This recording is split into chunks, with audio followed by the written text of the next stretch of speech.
Te pido, Señor, que nos enseñes y nos ayudes, que nos cojas con tu mano, que este ratito podamos abandonar tantos problemas, tantos jaleos, ocupaciones, preocupaciones y trabajos y meternos en tu tiempo, en el tiempo de Dios. Mi Dios y mi Señor, que eres el Rey de la historia y de toda historia, que has creado todo, que eres Dios con nosotros, que puedes hacer nuevas todas las cosas. Pues te pido, Señor, que nos des sabiduría y corazón para acercarnos al Levítico, para encontrarte en él, para amar tu palabra y para no quedarnos en la cuneta. Amén. Bueno, vamos a ver. A ver, hoy vamos a empezar, vamos a empezar de otra manera. Os voy a contar una historia. ¿Eh? En los campamentos suelo contar historias a los niños, ¿vale? Cuentan que había un chaval estudiando una ingeniería en la universidad y que, bueno, pues como los libros eran muy caros, lo que hacía era lo que hacíamos todos, irse a la biblioteca y en la biblioteca coger pues la bibliografía más cara, estudiar allí y conseguir solo los libros que te puedes permitir económicamente, ¿no? Bueno, pues este chaval en una de las consultas que tiene, porque coge libros para consultar, se encuentra un libro en el que hay comentarios en el margen y a los lados y subrayados. Entonces, él percibe que los comentarios y los subrayados son de alguien muy inteligente, o sea, de alguien estudioso, de alguien con mucha capacidad. De hecho, cada vez que volvía a la biblioteca procuraba llegar pronto y coger ese libro para, para observar los comentarios que la compañera, porque era una letra de chica, había puesto.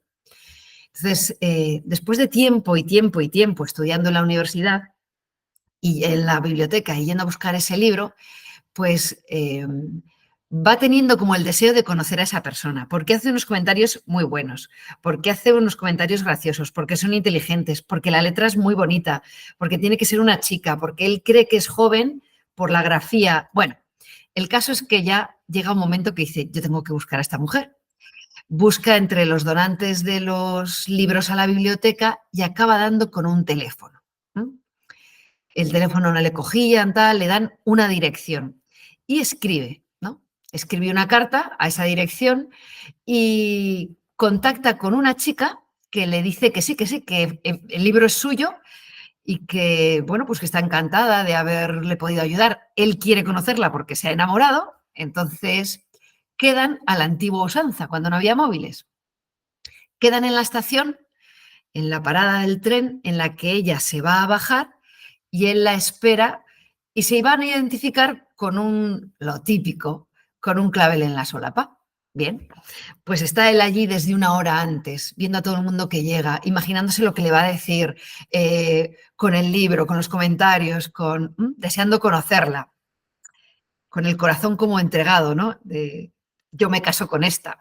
Bueno, pues cuando está allí esperando, ya por fin, en el colmo de la emoción, porque ya es su tren, empieza a bajarse gente del tren, él está allí de pie con su chaqueta, con su clavel en la solapa, y ve bajarse una chica con un vestido azul, con un tipazo de impresión, y él presiente, es ella. ¿Mm? Ella le mira, va hacia él y pasa de largo. Y se encuentra con que detrás solo quedaba una persona y es una señora, pues como de sus 60 y bastantes años, con un gorro de lana calzado hasta las orejas, un diente negro y un clavel en la solapa. Entonces él dice, bueno, esto no es lo que yo me esperaba. Me voy a quitar el clavel de la solapa, voy a pasar de largo y aquí no ha pasado nada, porque no es la persona que yo me esperaba. ¿Mm? Según hace ademán de quitarse el clavel, piensa, vamos a ver, si esta es la mujer que ha escrito los comentarios que a mí me han traído de cabeza durante estos años en el estudio de la biblioteca, aunque no sea lo que yo me esperaba, quiero conocerla y entablar una amistad con una mujer tan sensible y tan inteligente. Entonces, se acerca, le saluda y cuando se presenta le dice la mujer, mira, hijo, yo no sé qué pasa aquí ni qué queréis, pero una con un vestido azul, muy joven, que acaba de pasar, me acaba de decir, si viene un hombre y saluda y se presenta, le dice que le espero tomando un café en la cafetería. Bien, bueno. ¿Por qué os cuento esta historia? ¿Para aligerar el Levítico? No, mirad, en las cosas de Dios, la apariencia humilde de las cosas que vamos a leer nos engaña, porque como a este chico, si se llega a fijar en solo las apariencias, se hubiera quedado sin conocer a la mujer de su vida. Pero como decide hacer caso a su instinto, a la verdad, a lo que ha conocido, se acerca a aquella mujer y resulta que era ciertamente a la que esperaba, ¿no? La de azul. Bueno, las apariencias en las cosas de Dios engañan. Bueno, los que estáis aquí lo conocéis, la Eucaristía, el Señor ahí disfrazado de pan, sin moverse, sin hablar, que parece que el que está vivo eres tú y resulta que es Él el que está vivo. Él es el que vive y el que da la vida, aquel en cuyo nombre todos somos salvados y por cuyo nombre resucitan por su poder los muertos y se expulsan los demonios. Y sin embargo, aparentemente tú puedes llegar allí y decir, ¿esto qué es? Y marcharte, ¿no? Como el chico de nuestra historia. Los que van entrando tarde, pues luego hay que la escuchen, ¿no? Con la palabra de Dios y en concreto con el Levítico nos pasa lo mismo. Tú vas leyendo el Génesis, una vez que lo has empezado a entender, precioso. Empieza la parte histórica, preciosa. El Éxodo, impresionante, ¿no? Pero llegas al Levítico, vas avanzando, que si riñones, que si grasas, que si huesos, que si sangres, y la mayoría antes del capítulo 7, 8 han dejado de leer. Entonces, vamos a hacer un esfuerzo de humildad, vamos a hacer un esfuerzo de confianza en el Señor y decir, no, Señor, si tú has puesto esto aquí y es tu palabra y me quieres decir algo, yo no me lo quiero perder, me parezca lo que me parezca. Pues con esa humildad y con esa actitud de corazón que tenemos que tener no solo con el Levítico, sino como con toda la escritura, ¿vale? Bueno, pues dicho esto, a ver si logro volver a la presentación. Aquí está. Bien. El libro de la ley. Habéis empezado a leer como valientes. Esta parte es solo para valientes, ¿no? Habéis empezado a leer el Levítico, el libro de la ley, el libro de los levitas. Yo le llamaría el libro de lo sagrado. ¿Cómo empieza el libro del Levítico? Dice, Yahvé llamó a Moisés y le habló así. De hecho, los nombres de los 5 nombres de los 5 libros del Pentateuco os los he puesto ahí, ¿no? Génesis, Éxodo, Levítico, Números, Deuteronomio está abajo, ¿no? ¿Por qué os pongo los nombres? Los hebreos no utilizan como nosotros como un concepto general del libro y entonces le pongo el nombre. Génesis, porque es principio. Éxodo, porque cojo el episodio principal, que es la salida de Egipto. Levítico, porque está la ley para los levitas. Ellos cogen como en mi cancionero. En mi cancionero no están las canciones con el título real, sino con la primera frase. ¿Por qué? Porque lo quiero encontrar cuando lo busco, ¿no? Entonces, Génesis en hebreo se llama Bereshit, en el principio. Éxodo se llama Shemot, nombres, porque el Éxodo empieza diciendo, estos son los nombres de los israelitas que... ¿Y Levítico cómo se llama? Baikra. Y llamó, porque Dios llamó a Moisés. El fondo de este libro no es vamos a poner por escrito un montón de leyes, sino que Dios llamó a Moisés para hablarle. Y Dios, os pongo ahí, sigue llamando. Dios llamó y llama. Dios no está lejano. Dios no es un ser que está allá en el universo. No, Dios está aquí, Dios es Dios con nosotros y Dios nos sigue llamando. Dios vivo, Dios cercano, Dios que me busca, Dios que tiene para mí una misión que quiere que haga con Él. Ven conmigo, esa es la llamada, ¿no? Y si nos tenemos que quedar con algo del Levítico, es eso. Dios que te llama, ven conmigo. Y llamó Dios a Ana, y llamó Dios a Rosalía, y llamó Dios a David o a Daniel, y llama. Y en cada uno está responder. Bueno, pues vamos a ver así que tiene 27 capítulos, muy poquito, muy corto con respecto a los otros. Génesis y Éxodo eran bastante largos. Y divididos en grupos de leyes. Ahora vamos a hablar un poco más de esto. Ley de los sacrificios, que el que ha empezado y ha visto tanto animal, tanta... Ley de los sacrificios, ley de los sacerdotes, de pureza y de santidad, esas 4. Os decía cuando os he contado la historia, nos vamos a acercar y vamos a hacer una lectura humilde, porque la palabra de Dios es viva y eficaz. La palabra de Dios no estamos leyendo un libro, estamos recibiendo la palabra de Dios compartida y guiada, porque nos ayudamos todos unos a otros, para que Dios nos pueda hablar al corazón y sanarlo, porque lo necesitamos. Os decía que nos acercamos con humildad porque muchas veces no sabemos lo que quiere decir, pues no dejemos de acercarnos, porque aunque no lo sepamos, nos sigue curando, nos sigue sanando, nos sigue hablando y llegado el momento ya lo entenderemos, si lo tenemos que entender. Mirad, cuando en Lourdes, en la cueva de Masabiel, se apareció la Virgen María a una chiquilla, a Bernardet, a Santa Bernardet, que no sabía apenas ni leer, que no había podido aprender el catecismo porque como a su padre lo acusaron de ladrón, se arruinó el molino y vivían en el lugar que habían desechado porque ni siquiera los presos, era la antigua cárcel, eran capaces de vivir allí, se morían. Daba a la parte de atrás del hospital, donde caían todos los residuos orgánicos, y ahí daba la única ventana de la casa, del calabozo, ¿no? Entonces, si abrían para ventilar, ¿cuál fue el resultado? Pues que Bernardet tenía tuberculosis desde pequeña. De hecho, se muere con una tuberculosis ósea. Al final, le entra la tuberculosis hasta los huesos, ¿no?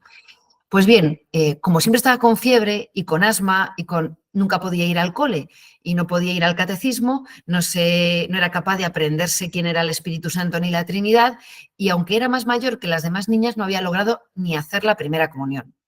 Aquel día que va con sus primas a buscar madera, en los que hemos estado en Lourdes, ¿verdad? ¿Os acordáis? No la dejan que cruce el río porque dicen que te vas a poner mala, y se queda allí sola. Y una señora muy guapa la llama, habla con ella, la trata, ella cuenta después, como una persona trata a otra persona, que eso es conmovedor porque en Lourdes era la piojosa, la despreciable, ¿no?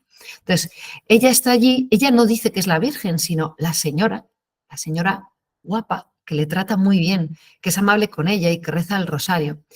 Y empiezan a decir que es la Virgen. El padre Peiramal se acaba enfadando y diciéndole a Bernardet, dile a la señora que te diga cómo se llama. Bernardet le dice, que dice el padre Peiramal que pregunte su nombre. Y la Virgen le dice, bien, dile al sacerdote que yo soy la Inmaculada Concepción. Hacía 4 años, más o menos, que se había aprobado en la Iglesia el dogma de la Inmaculada Concepción. No lo conocían ni siquiera las personas de Iglesia más cultas. Se conocía, pero la gente que sabía leer y de ámbito religioso culto, como no era el caso. Entonces la niña va todo el camino diciendo, soy la Inmaculada Concepción, soy la Inmaculada Concepción. De manera que cuando llega y le dice al padre Peiramal, me ha dicho, soy la Inmaculada Concepción, el padre Peiramal se da cuenta que la niña no miente, porque ha venido repitiendo algo que no entiende, pero que es lo que le ha dicho la señora. Pues bien, con el Levítico, con muchas partes de la Escritura, y no os penséis que solo con el Antiguo Testamento, también con el Nuevo, ¿qué podemos hacer? Acogerlo así, con esa humildad de lo cojo, lo leo, lo repito, y que el Señor me hable, aunque yo no entienda. La palabra de Dios es viva, eficaz, y os decía antes, sanadora, cuando tú la recibes. Cuando tú te tomas un ibuprofeno, tú no sabes cómo funciona el ibuprofeno, ni la aspirina, ni el paracetamol, pero él sabe dónde tiene que ir, cómo tiene que actuar y dónde tiene que curar. ¿Bien? Pues esto es igual. La palabra de Dios sabe lo que tiene que hacer en ti, sabe cómo tiene que prender y sabe cómo tiene que sanar, aunque tú no entiendas. Solo escucha y acoge, ¿no? Pues así nos ponemos con todo este jaleo, ¿verdad?, de sacrificios, de pureza, de sacerdotes. Mirad, los sacerdotes, que yo creo que ya lo hablamos el otro día. Vamos a hablar de los descendientes de Aarón. Esos son los sacerdotes. Los otros son levitas. Dentro de la tribu de Leví, uno de los levitas es Moisés, que no es sumo sacerdote, otro es Aarón, otra hermana era María, y solo Aarón y su familia son sacerdotes, ¿vale? Vamos a hablar de la pureza. ¿Por qué vamos a hablar tanto de la pureza? Porque Israel tiene que convertirse en el pueblo santo de Dios, y lo cierto es que su corazón no está a la altura. Entonces Dios dice, bien, no te preocupes. ¿Y vas a poder ponerte a la altura de merecer a Dios? No, nadie se lo merece. Pero Dios se abaja y te dice, bien, pues como tú no puedes merecerlo, yo te voy a dar unas indicaciones, y si tu deseo es acercarte a mí, las cumples y yo pongo el resto.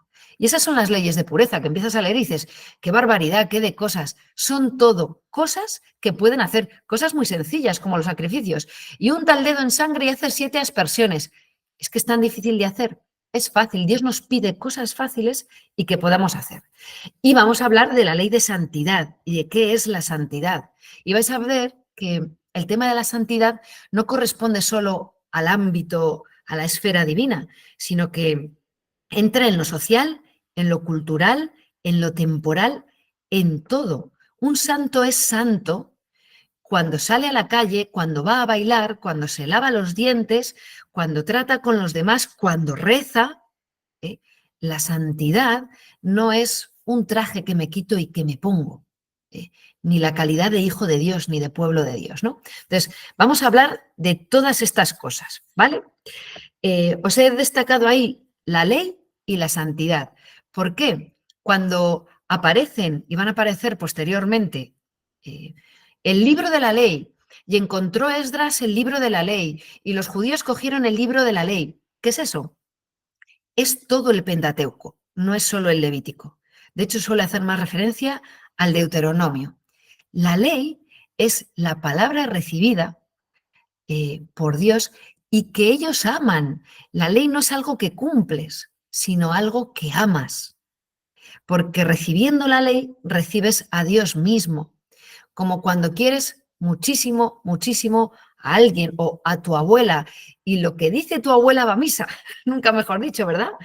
Porque es la ley. El otro día hablaba con alguien, yo creo que le debo mi vocación a mi abuela, ¿no? Y me decía, es que mi abuela me obligaba a ir a misa y nos obligaba a todos y me reboté muchísimo. O pues fíjate, todos los nietos de mi abuela hemos estado yendo a misa, da igual que tuvieras 30 años, porque a mi abuela le hacía ilusión, no porque nos obligara, sino porque se ponía tan contenta, porque se sentía tan orgullosa de sus nietos y se crecía tanto delante de sus amigas, que íbamos de empalmada, porque cuando salíamos por ahí en el pueblo no era que sales y vuelves por la noche, sino que sales cuando anochece y vuelves al día siguiente ya desayunado, ¿no? Para misa de 12 volvíamos, así de día, para no perderte, ¿no?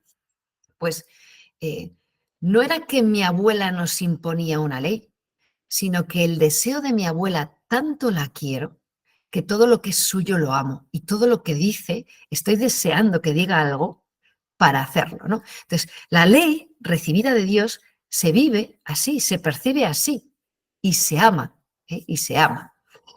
Otra cosa importante sobre la ley que tenéis ahí, Dios no necesita darme leyes para comprobar si le quiero o no, si le sigo o no. Quien necesita la ley para amar a Dios es el hombre. Quien necesita la ley para ponerse delante de Dios es el hombre. Dios no necesita nada. Si nos da las leyes es porque nosotros las necesitamos. Lo que pasa es que estamos acostumbrados a legislación, normas, es alguien que te impone para que tú hagas lo que él quiere.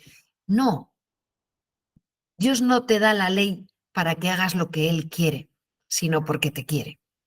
Y tú no cumples la ley pues por servilismo, sino para amar. Los niños, que son geniales, preguntan muchas cosas, ¿no? Pues si Dios quiere tanto a los pecadores, yo me voy a hacer muy pecador. Pero bueno. Y si Dios quiere tanto a los pecadores, ¿por qué tenemos que ser buenos? ¿Y por qué? Contestaríais. No somos buenos y nos bautizamos y perdonamos y cumplimos y hacemos sacrificios en Cuaresma para que Dios me quiera. Dios ya me quiere. Lo hago para quererle yo, porque necesito quererle, porque necesito agradecerle y no encuentro manera de agradecerle tanto, ¿no? Entonces, hago muchas chiquicosas, las que soy capaz de hacer, ¿no?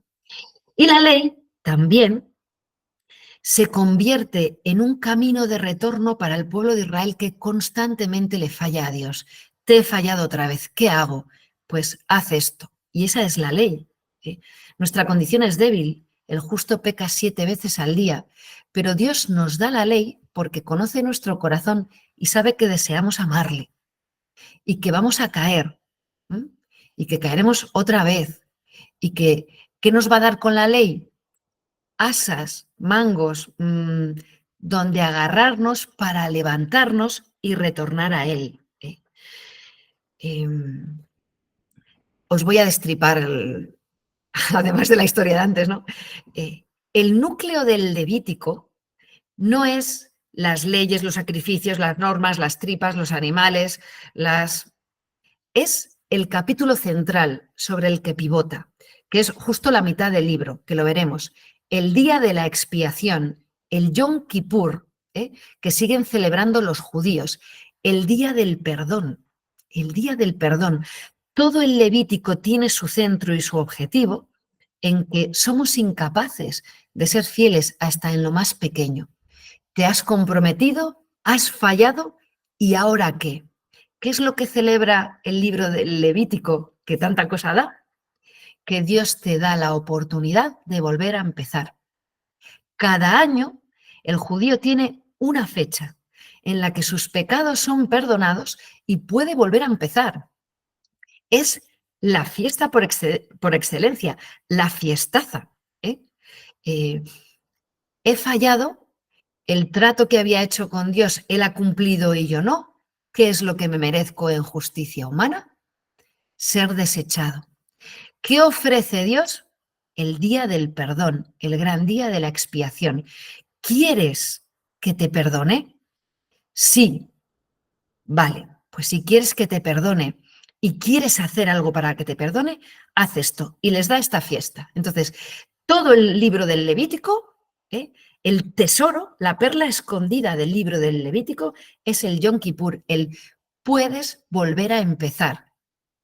Y ellos esperan este día con fervor, con una preparación de 40 días, como nosotros nuestra Pascua, en los que ayunan, hacen sacrificios, oraciones especiales.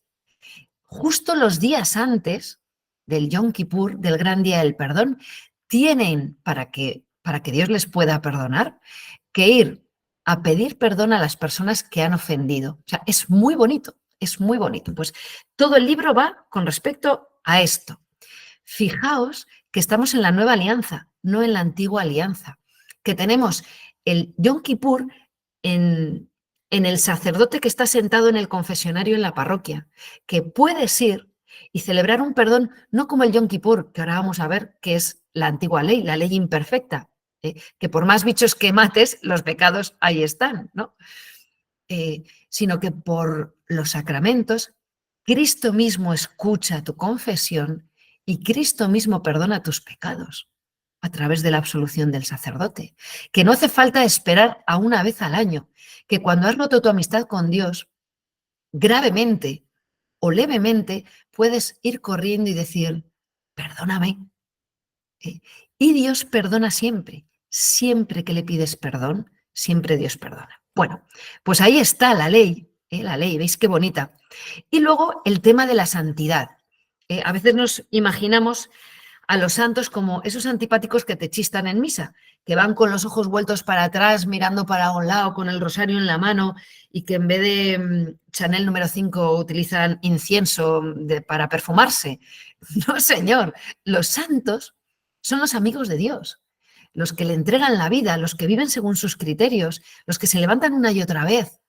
Y dice el Papa Francisco que no hace falta ir a buscar en los altares, que también, sino a veces en la puerta de al lado, a veces en la puerta de al lado. Y la cantidad de santos que estaremos conociendo, alucinante, todos los que vamos a estar en el cielo, ¿no? Porque me incluyo, porque espero que recéis por mí. Bueno, la santidad. Va a explicar el libro del Levítico cómo ser santos. ¿Cómo? Primero, distinguiendo entre lo santo y lo profano. Es decir, entre Dios y lo creado por Dios. Fijaos que este pueblo tiene que separarse con sus leyes del panteísmo cananeo que ve a Dios, ve dioses por todas partes y las ranas son un dios y el sol es otro dios y el fuego es otro dios, porque son cosas bellas y que encierran un misterio, tienen ese toque de Dios, pero no son Dios. Y tienen que comprenderlo y separarse de esos pueblos. Fijaos que estamos en el Pentateuco, ¿verdad? Estamos ahora mismo en una sociedad igual. La gente convierte en dioses todo lo que pilla. La salud, el trabajo, el dinero, la política, tantas cosas, tantas cosas. Y solo hay un Dios. Tenemos que separar las cosas que Dios ha hecho de Dios mismo. Yo soy consagrada, lo sabéis todos, claro. Me puedo dedicar a las cosas de Dios y a que salgan adelante estas cosas y estas convivencias y este no sé qué y estas catequesis y tener a Dios aparcado ahí en una estantería. No, señor. Lo primero, Dios, para que sus cosas encuentren el sentido verdadero y la dirección adecuada, ¿no? Pues esto tiene que aprenderlo el pueblo de Israel de una manera mucho más radical. Tienes que aprender a separar entre Dios y lo creado por Dios, entre lo santo y lo profano, porque hay cosas que no son de Dios, que no son para Dios, ¿eh? Y que no puedes confundir con Él, ¿no? Esta separación, esta distinción es necesaria, ¿eh? Para comprender la diferencia entre la verdad y la mentira, entre el bien y el mal. Es preciosa, necesaria y peligrosa, ¿no? Vamos a ver, y si lo habéis leído, os lo recordaré cuando lleguemos. Nadab y Abiú son dos de los hijos de Aarón. Tienen que cumplir todos los preceptos porque ellos son sacerdotes, de acercarse al altar del incienso con el respeto y ofrecerle a Dios lo que le tienen que ofrecer y no otra cosa. Y nos cuenta el Levítico que llegan un día y saltándose todas las normas, ofrecen a Dios incienso profano, una oración profana, algo que no corresponde a Dios. Entonces, cuenta el Levítico cómo sale una llamarada de fuego y se lleva a Nadab, a Abiú y a sus familias. Y dices, ¡ahí va! ¿Y esto qué quiere decir? Mirad, a Dios hay que darle lo que es de Dios.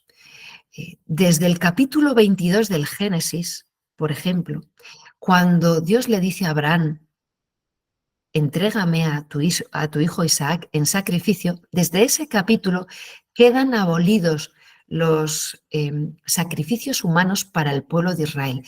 Es decir, a Dios se le pueden ofrecer todas estas cosas que te ha dicho. De hecho, veis que son todo animales y vegetales, pero nunca, jamás mates a una persona como ofrenda agradable a Dios. ¿Bien? Que era lo que hacían los pueblos cananeos de alrededor, que veréis cómo lo iremos viendo y comprenderemos el Levítico de otra manera. Los pueblos cananeos ofrecían sus hijos, sus niños, a Moloc.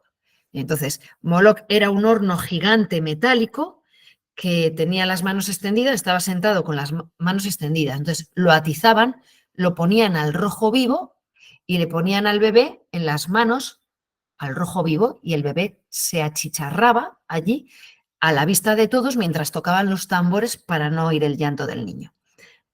Entonces, no hay cosas que no se pueden ofrecer a Dios. Hay cosas que no se pueden ofrecer a Dios. Y si haces eso, estás haciendo algo gravísimo, porque es el Dios de la vida. Y este es el sentido que tiene, que aprendan a distinguir entre lo que se entrega a Dios y lo que no, lo que es de Dios y lo que es del mundo en el sentido de mundano, porque el mundo es una cosa buena y bella que Dios nos ha regalado. Y ahí en el mundo somos santos y por el mundo se entrega a Cristo, pero no lo mundano. Y no se puede ir a Dios con la mentira, con la violencia, con la hipocresía, con la falta de amor.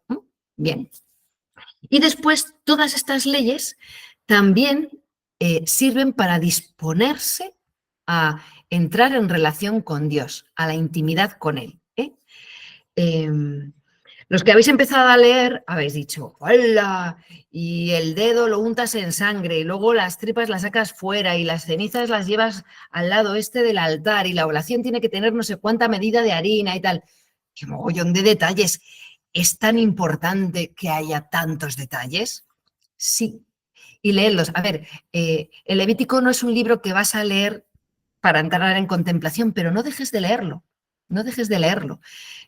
Los detalles son muy importantes porque Dios es el Dios de lo pequeño y las cosas grandes también, ¿no? Las hacemos llenos del Espíritu Santo porque Dios nos impulsa, pero donde nos encontramos en el día a día, en lo pequeño, cuando te levantas, cuando das gracias a Dios, cuando vas a trabajar, cuando vas conduciendo en el coche y le alabas, le bendices o le dices te quiero porque ves un atardecer o porque llueve o porque por lo que sea, en el día a día, en lo chiquitito, es el Dios de lo pequeño. Ahí me entrego a Dios, ahí se me entrega a Él, ahí le encuentro y eso me capacita para encontrarme con Dios en lo grande. Lo pequeño para Dios es siempre importante, ¿eh? Y los detalles para Dios siempre importantes. Por eso puedes salvar tu alma ofreciendo un día al Señor una rosa o a la Virgen. Y haciendo un acto de fe verdadero y de cariño sincero a tu madre. Y es una cosa pequeña. Teresita de Lisieux nos enseña esto, un alfiler recogido con amor. Vale más que, como dice San Pablo, entregar tu cuerpo a las llamas si no tienes fe. Bien, pues el Dios de lo pequeño y los detalles son importantes. Algunos habéis preparado bodas, la propia o la de los hijos, al detalle y la cosita que voy a poner en la mesa y los detalles son importantes. De hecho, en la Capilla Sixtina, importante cada detalle. O cuando entras en quirófano, imagínate que dice el cirujano, yo es que soy muy libre, 2 centímetros aquí, 2 centímetros allá, ¿qué más dará? No, no, no, no, no. Vamos a ser precisos, ¿no? Vamos a ser precisos. Luego mirad otra cosa.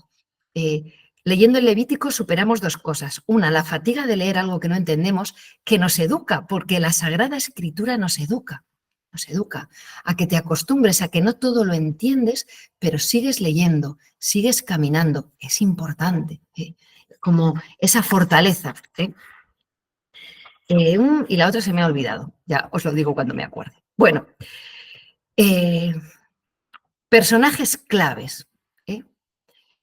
Moisés y Aarón, que los conocéis, y esos otros 4 que hay ahí son los 4 hijos de Aarón, que son investidos sacerdotes junto con él. Y los nombres es bueno que nos suenen, porque nos van sonando y cuando después van saliendo, la Biblia se nos va explicando a sí misma, va haciendo ecos que nos llevan a otros pasajes que conocemos y es la Biblia la que te habla y la que te enseña. Cuando has tenido, pues eso, ese temple de seguir leyendo, de seguir escuchando, de permanecer en humildad. El lugar clave, que es en el que estamos, es el Sinaí y la palabra que más se repite es santidad. Os decía, día principal, el Yom Kippur, que de subtítulo sería puedes volver a empezar, puedes restaurar el vínculo roto. No hay vínculo con Dios que no puedas restaurar. Las personas a veces nos perdonan, a veces no lo logran, ¿no? Dios nos perdona siempre. Siempre que te acercas a Dios con humilde corazón y arrepentido le pides perdón, siempre te perdona. Qué cosa, ¿verdad? Porque a veces hay personas a las que hemos herido y a las que queremos y no logramos que nos perdonen. Esto nos hace daño y nos desesperanza, ¿no? Pues no así con Dios. Por eso el Yom Kippur es el día perfecto, ¿no? El día perfecto, porque Dios sí que perdona y es la celebración de la misericordia, el Yom Kippur. Y empezamos con los sacrificios. Uy, vamos fenomenal. Habéis visto que todos los sacrificios requieren tiempo, los holocaustos, las ofrendas vegetales, los sacrificios de comunión. Entonces, por ejemplo, ofreces un macho sin defecto a la entrada de la tienda, ¿no? ¿Qué implica eso? Que has criado una res, la has cuidado, has esperado a que crezca. Luego lo tienes que inmolar. Yo soy de cuando en los pueblos se hacía la matanza, es decir, lo tienes que matar, lo tienes que desangrar. Eso no se hace en 20 segundos. Lleva tiempo. Lo desangras, le quitas la piel, le tienes que sacar las tripas, Lleva tiempo y tiempo y tiempo. Tanto la preparación como la ejecución supone dedicar mucho tiempo a Dios. Qué pena cuando ahora es como, venga, algo rápido, algo rápido. A mí me encanta y vivimos así la cuaresma. La cuaresma, los católicos no estamos aquí, venga a decir, ay, qué dolor, ay, cuántas espinas. No, nos contaba un sacerdote este fin de semana que nos ha dado un retiro.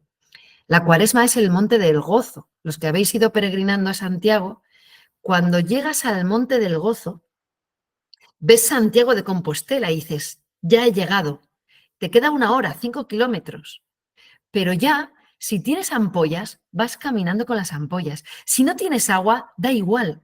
Claro, es el tiempo lo que te queda en el que puedes hacer un ejercicio fuerte de ascesis, de me quito la mochila, me quito tantas cosas que me parecían necesarias, porque ya estoy viendo Santiago de Compostela. Pues en la cuaresma ya vemos la Pascua. Si celebramos la cuaresma, si nos podemos quitar tantas cosas, si podemos ayunar, si podemos, es porque vamos a celebrar con gozo la Pascua que ya está ahí.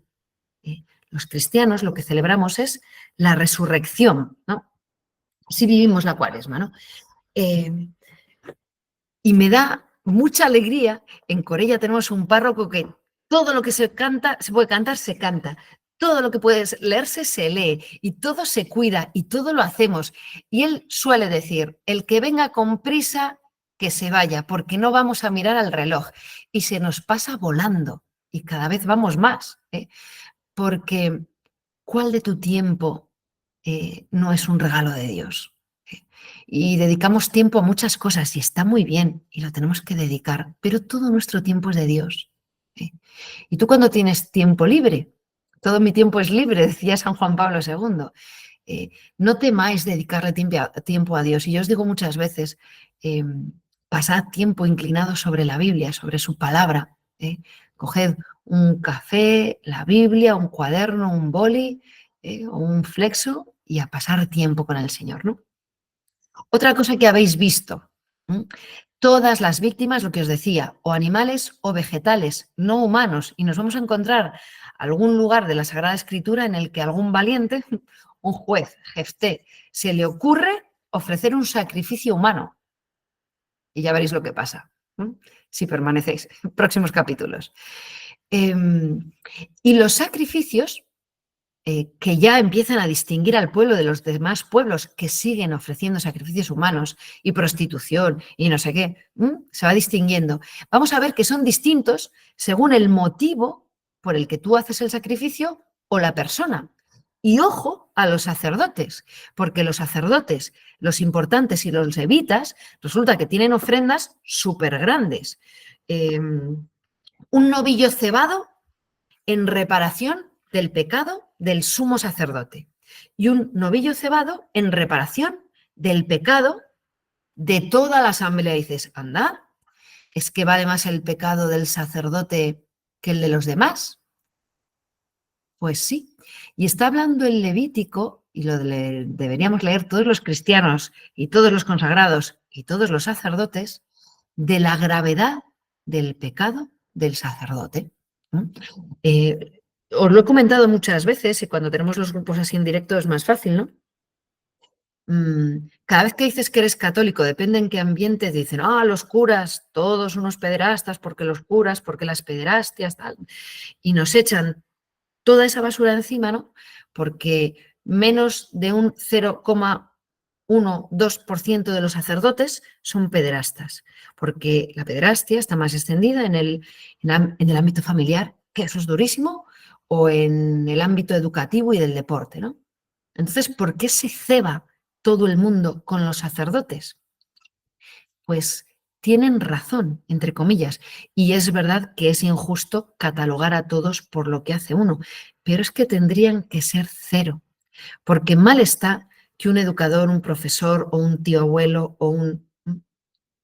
pero un sacerdote hecho por Dios para sanar, para acompañar, para levantar la mirada, para cargar con el dolor y el sufrimiento de las personas por las que se entrega, que sea el que hace esa herida, ese que comparte con Dios la mesa y el altar, el amigo suyo, por cuyas palabras Cristo se hace presente en el altar, que cometa semejante vejación es más grave que en los demás.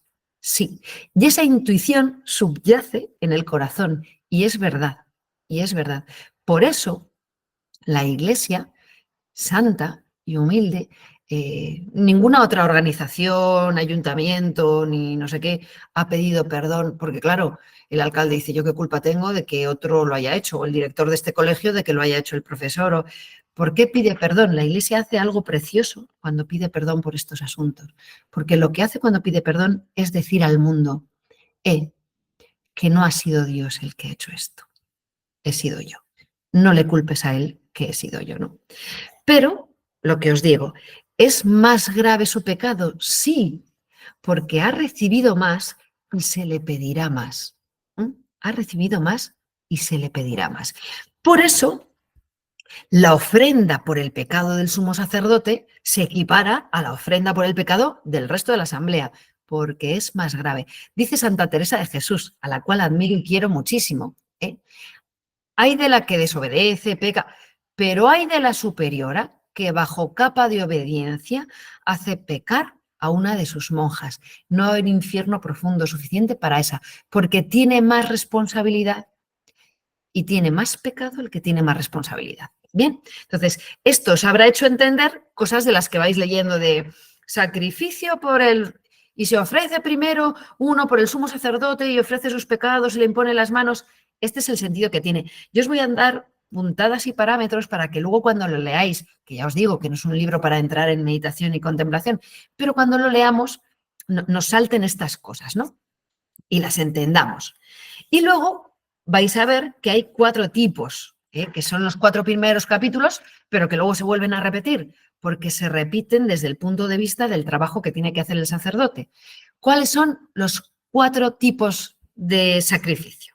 Pues el holocausto, que es el más generoso, porque se quema todo, se echa en el altar y se quema todo. Todo se le entrega a Dios. ¿Por qué digo esto? Porque el resto de los sacrificios, la oblación vegetal, el sacrificio de comunión y el sacrificio por el pecado, Dios pide al oferente, a través de la ley, que ofrezca pues, las primicias de su ganado, de su... Una parte se quema en el altar como ofrenda para Dios. Otra parte se queda para los sacerdotes, para los levitas. Una parte se queda en el templo y otra parte el oferente la disfruta con su familia y se la come. Es decir, es una celebración en la que tú ofreces algo a Dios y después lo compartes con Él y con los tuyos. Solo el holocausto es una ofrenda que se quema absolutamente. Esto es muy bonito también porque además tenemos como rechazadas ciertas palabras que decimos, holocausto, sacrificio, es como si Dios es bueno y todo es bonito y todo el mundo es... las palabras, lo decíamos hoy en el grupo de Biblia de capuchinos, ¿no? Holocausto, oblación, sacrificio, significan amor, significan quiero darte algo grande, quiero darme yo mismo. Entonces, cuando doy algo a alguien, a quien quiero, le doy algo que valoro mucho y que me cuesta desprenderme. Y cuanto más le quiero, algo más grande le doy, hasta la entrega de mí mismo. Entonces, holocausto, oblación, sacrificio, no son términos a los que tengamos que tener tirria. Al revés, hay que recoger los términos como Dios nos los ha entregado, como diálogo de amor. Testigo, ¿a qué llamamos nosotros testigo? Pues a uno que, yo qué sé, ves cómo atropellan a uno en un semáforo y te llaman de testigo, es, joder, qué rollo, tengo que ir a decir ahí que lo vi, qué complicación. ¿Qué es testigo en la palabra de Dios? El que es capaz de dar la vida por la verdad. Vamos a retomar las palabras tal y como viene en el Evangelio. Yo puede que acabe en la cárcel, porque los lenguajes inclusivos y todas esas gaitas, mire, Unos aprenden inglés, otros francés, otros alemán, otros hebreo, otros lenguaje inclusivo, y mi idioma en el que yo quiero hablar es palabra de Dios. El idioma en el que yo quiero hablar y en el idioma en el que yo quiero pensar es palabra de Dios. Entonces, habrá palabras que al mundo le rechinan, como obediencia, y a mí me parece preciosa, o como holocausto, sacrificio u oblación, ¿no? Eh, retomemos, ¿no? Retomemos las palabras como Dios nos las entrega. Bueno, pues la oblación, pues es siempre vegetal y una parte se la llevan los levitas, lo que decíamos. Hay dos sacrificios que explican un poco más, el de comunión y el sacrificio por el pecado. Y me he parado un poco más en estos. En el sacrificio de comunión, si lo habéis leído, que ahora lo veremos un poquito, que es el capítulo 3, habla de animales y os destaco uno, el cordero. En el sacrificio de comunión, y nos quedamos con esto, el cordero, cuando es un cordero, es desangrado, pues lo matan, lo sacrifican los hijos de Aarón, los sumos sacerdotes, los sacerdotes, no los levitas. Otras cosas las hacen los levitas, muchísimas. Era un trabajazo, ¿eh? En el sacrificio de comunión son los hijos de Aarón, los sacerdotes, ¿vale? Oído cocina. Y luego el sacrificio por el pecado, que ya os lo he explicado. ¿El pecado del sumo sacerdote es más grave? Sí. Por eso el pecado de Nadab y Abiú, del que hemos hablado, que está en el capítulo 10 de Levítico, es tan grave. Lo que os decía, lo llevamos al terrible pecado y penoso de la pederastia, es más grave en ellos. Y Dios no lo va a dejar pasar. No lo va a dejar pasar, ¿no? Tenemos que tener en cuenta que toda la escritura habla de Cristo y nos conduce a Cristo. Y que os decía el otro día, pero Jesús no va a ser sacerdote de la estirpe de Leví ni de Aarón. No. Su sacerdocio, que explica la carta a los hebreos, que os podéis leer y que os insisto muchas veces, es un sacerdocio distinto. Dice la carta a los hebreos, no es un sacerdocio que tenga que estar presentando un sacrificio por los pecados del sumo sacerdote porque no tiene, porque está limpio, porque es Dios, ni constantemente por los pecados de los demás, sino de una vez y para siempre en la cruz. Cristo en la cruz es a la vez el sacerdote y la víctima, el Cordero de Dios que quita el pecado del mundo. Cristo en la cruz te regala un 10. Yo tuve un profesor de la universidad que cuando entrabas decía, tienen todos un 10. Pues anda ya. Y lo seguirán teniendo mientras no lo pierdan. Entonces, la cuestión con aquel profesor no era voy a sacar un 10, no, el 10 ya lo tengo, solo tengo que conservarlo. Por el sacrificio de Cristo en la cruz y por su resurrección, ya tenemos el perdón de los pecados, ya tenemos el 10, solo tenemos que conservarlo, ¿no? El sacrificio de comunión dice, en caso de que sea un cordero, tiene que ser un cordero sin defecto. Bien. ¿Qué cordero sin defecto se ofrece en el sacrificio de comunión que es la cruz? El Cordero de Dios que quita el pecado del mundo. San Juan les dice a sus discípulos cuando estaba bautizando en el Jordán, ese es el Cordero de Dios que quita el pecado del mundo. Y ellos lo entienden. ¿Por qué? Por esto, por el Cordero que inmolado y sacrificado quita el pecado del mundo. Bien, el Cordero, el único Cordero sin defecto. ¿Por qué Cristo tiene que morir en la cruz? ¿Por qué no puede morir otro en su lugar? Porque ninguno de los demás Corderos estamos sin defecto. Porque ninguno de los demás tenemos un rechazo real, verdadero y total al pecado. Porque yo a ti te pregunto, ¿quieres que el mundo sea más bueno? Me dices, sí, por supuesto. Vale, perdona a tu cuñada, destierra de tu corazón ese rencor, perdona a la vecina que te ha hecho tal o cual cosa, da de lo tuyo a aquel que te negó ayuda cuando la necesitabas.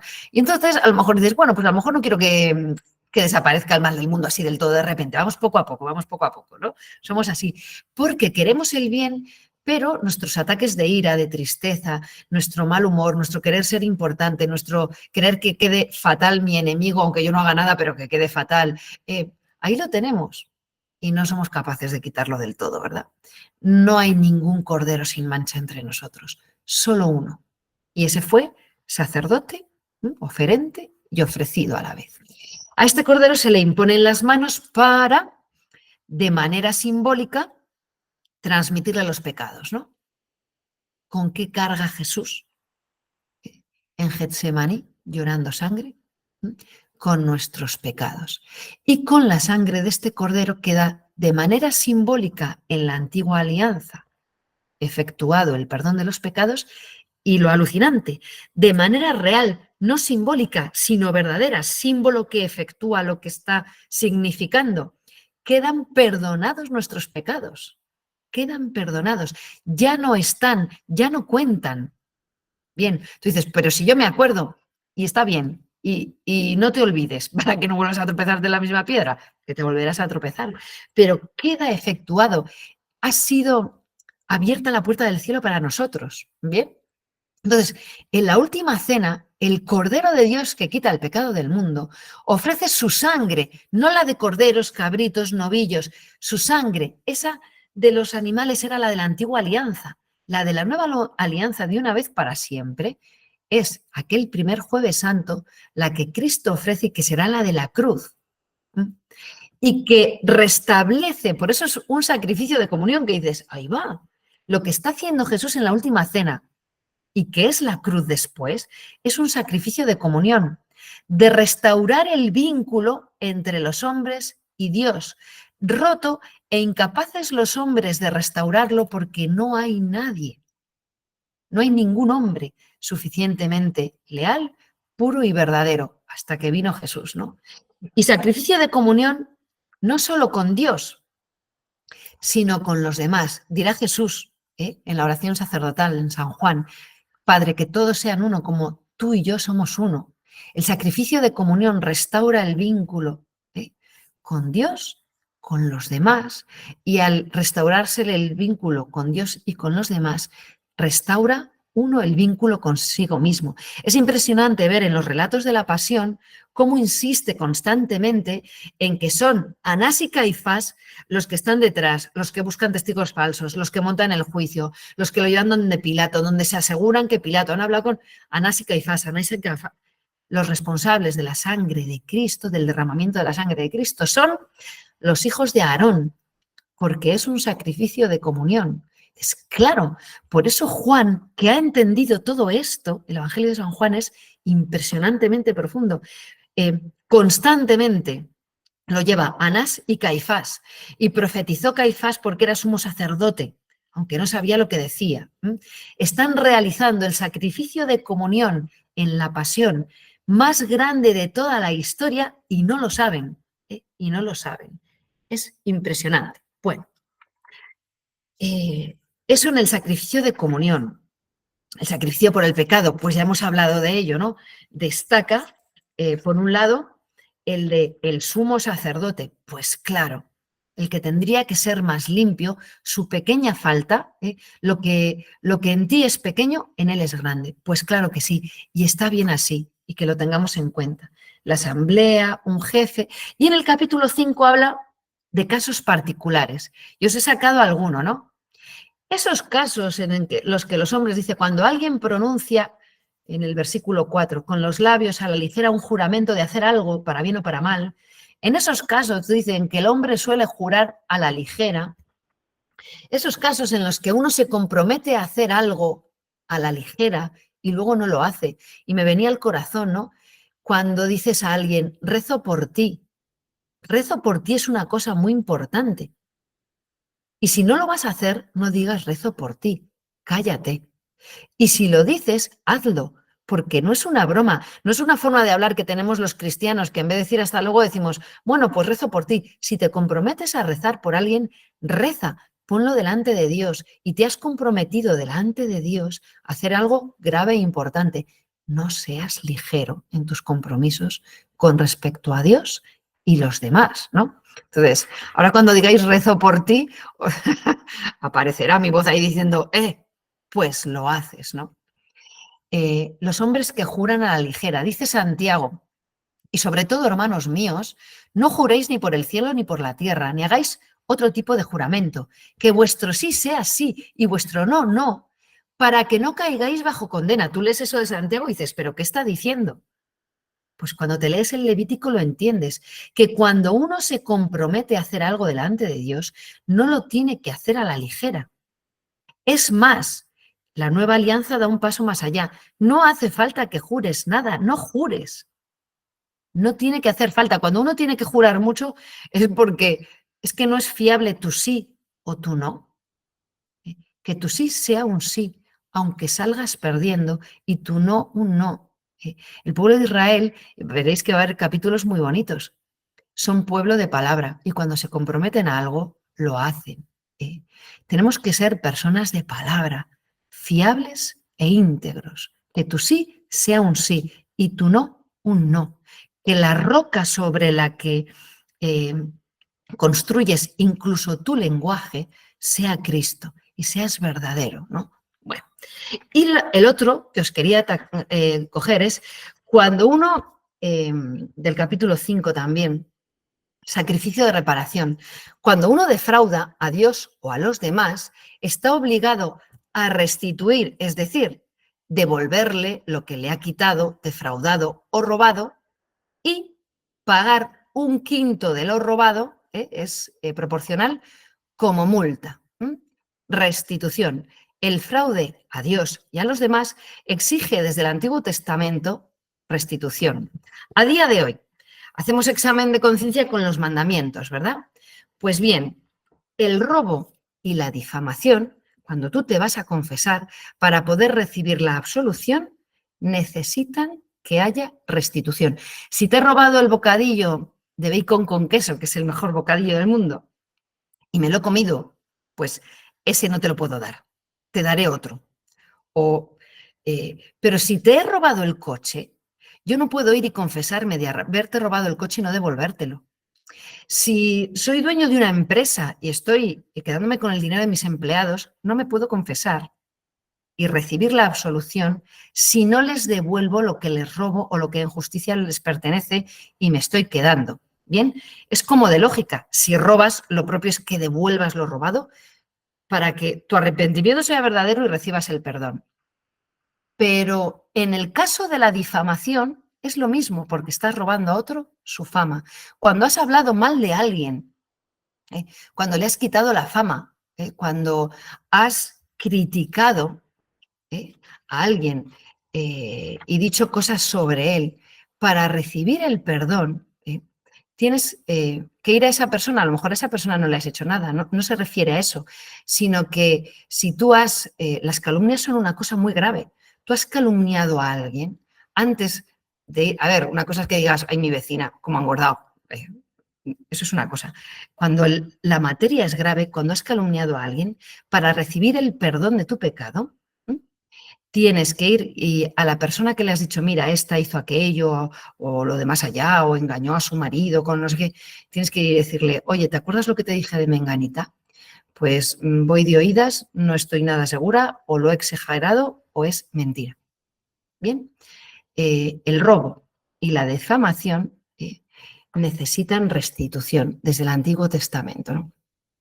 Y tiene su lógica. Entonces, atentos para cuando vayáis a confesaros esta cuaresma, que nos confesamos así como, no, haz examen de conciencia, arrepiéntete y da los pasos previos que necesites dar para confesarte como hay que confesarse. Y fijaos que esto viene desde el Levítico, ¿vale?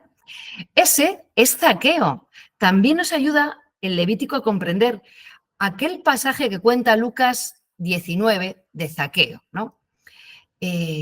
Zaqueo es cobrador de impuestos, está subido al árbol porque quiere ver a Jesús, pero no se lo merece, todo el mundo le odia porque además cuando todo el mundo te odia y tienes un defecto físico, eres bajito o contrahecho, pues eres del que todo el mundo se ríe por pura rabia, ¿no? Se sube al árbol, Jesús pasa y le dice, Zaqueo, quiero ir a comer a tu casa. Zaqueo salta del árbol y se va contentísimo a comer con Jesús. Y sin que Jesús diga nada, dice Lucas 19, Zaqueo puesto en pie dijo al Señor, Señor, voy a dar la mitad de mis bienes a los pobres y si en algo defraude a alguien, le devolveré 4 veces más. ¿Mm? El amor no necesita ley. ¿Conoce Zaqueo la ley? La conoce. Zaqueo es judío. ¿Eh? Pero cuando uno tiene a Dios en el corazón, cuando Dios toca la vida, la ley se te queda corta.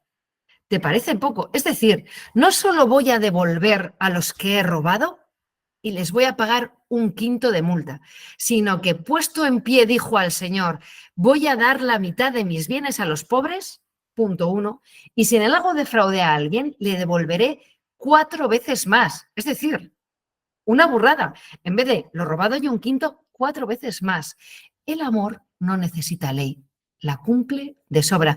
¿De dónde se saca esto de al que defraudé? Del Levítico. Y luego, hola, bueno, solo 5 minutos, ¿vale? 5 minutos. Nos vamos a ir directamente al sacrificio por el pecado. En el capítulo 6, 7 y 8 volvéis a tener, no, el 8 ya es la ordenación de los sacerdotes. En el 6 y el 7, 5, 6, 7, vuelven a ser los mismos sacrificios, pero contando todo lo que tienen que hacer los sacerdotes, ¿vale? Entonces, es otra vez lo mismo. Como ya os he explicado lo de los sacerdotes, me voy directamente a el sacrificio por el pecado, ¿vale? El sacrificio por el pecado, ¿por qué lo saco aparte? ¿Es que el pecado es lo más importante? No, lo más importante es el amor. El dibujo que tenéis ahí es de la unción de Betania. ¿Eh? Vamos a ver, me estoy saltando un montón de cosas. Estoy en el capítulo 6, no me estoy saltando tantas. En el sacrificio por el pecado dice,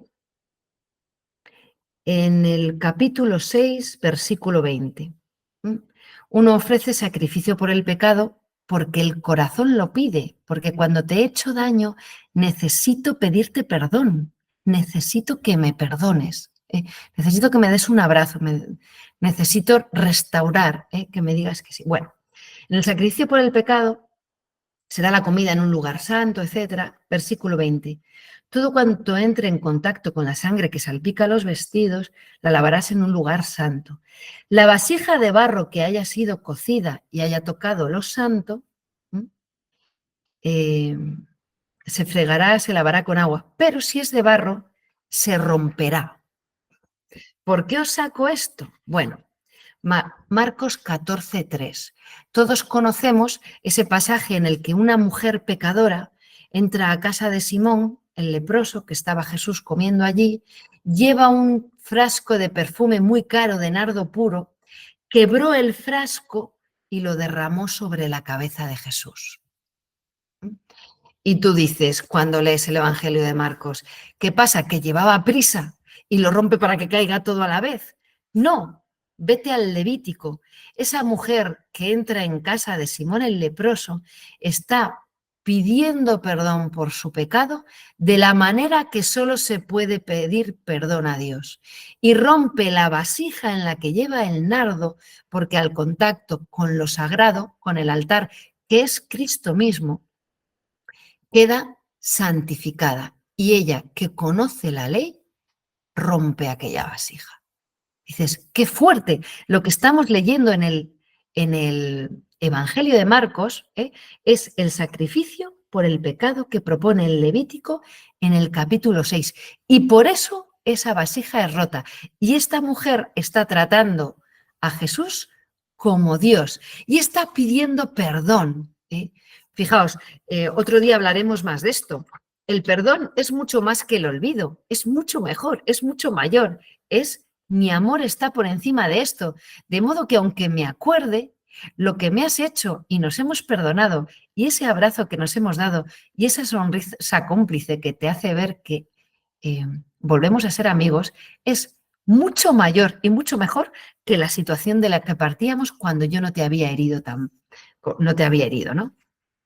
Y termino diciéndoos, el perdón es muy importante como restauración del vínculo entre Dios y las personas y entre las personas entre ellos.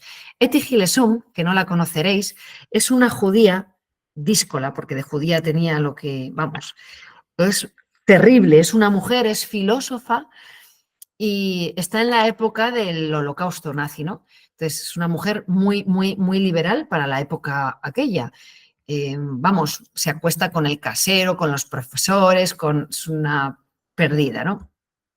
Pero es filósofa, entonces estudiando a Santo Tomás y a San Agustín, tiene un diario espiritual muy bonito, una especie de ejercicios espirituales acompañada por estos grandes santos y se termina convirtiendo y conociendo a Dios por el estudio de la filosofía, que eso es precioso. Bien, entonces ella va entrando Dios en su vida, se convierte y empieza a quererle mucho, pero no comprende qué es lo que está pasando con el pueblo judío, no comprende cómo Dios puede permitir que a esos ancianos que se les llevan a los campos de exterminio les lleven eh, engañados y como animales a matar en unas cámaras de gas. Entonces, ella, que es terriblemente sincera y atrevida rezando, un día le dice a Dios, te perdono. Yo cuando lo leí dije, ¿y esta barbaridad? El perdón es propio de la relación entre las personas cuando estás haciendo algo que me duele y que no entiendo. Y lo que está pasando con su pueblo, a ella le duele y sabe que Dios es todopoderoso y que podría remediarlo y no lo remedia. Y lo que me parecía al principio una barbaridad de que está diciendo, luego lo entendí y dije, es por parte de ella, esta mujer muere sin bautizarse porque la matan antes. De hecho, creo que comparte vagón con Teresa Benedicta de la Cruz, porque coincide en el vagón con varias monjas y carmelitas y monjes que fueron directamente, entraron a la cámara de gas, ¿no? Y esta es una de ellas. Y le dice a Dios, te perdono. Dejé de entenderlo como una barbaridad o una insolencia y le quiere tanto y no comprende lo que está pasando que la manera de decirle, te quiero es te perdono. Entonces, bueno, ahí os lo dejo para pensar. Aquí terminamos. No me ha dado tiempo a todo lo que había planeado, pero bueno, el siguiente martes más. Le pedimos al Señor que nos ilumine. Espero, y espero de corazón, que el ir viendo estas cosas y lanzando estos anzuelos entre Nuevo y Antiguo Testamento nos vaya abriendo a todos el corazón a este libro precioso sobre la santidad, que es el Levítico. ¿Vale? Gloria al Padre, al Hijo y al Espíritu Santo, como era en el principio, ahora y siempre, por los siglos de los siglos. Amén.